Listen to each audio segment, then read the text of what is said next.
Hello बच्चों, let's see this question. The radioactive element is disintegrating of t half. ठीक है.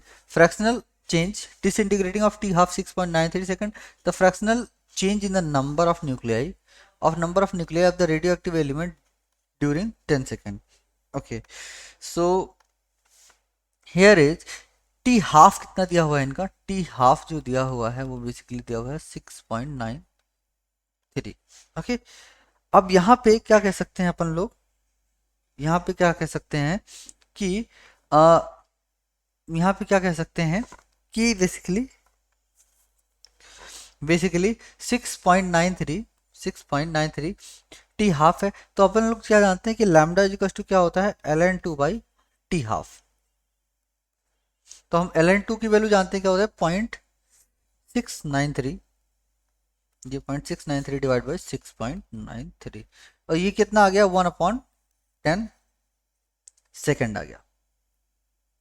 Okay, 1/10 second inverse, यानी कि पर सेकेंड होता है टी हाफ. ठीक है.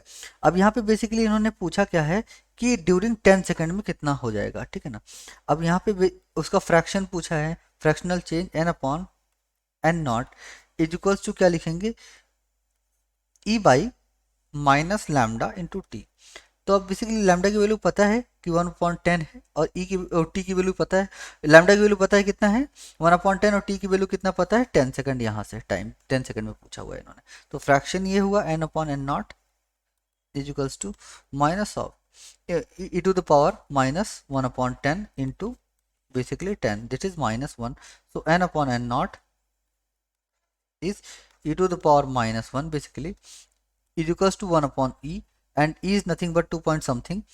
So 0 point roughly है ना, this will be roughly 0.63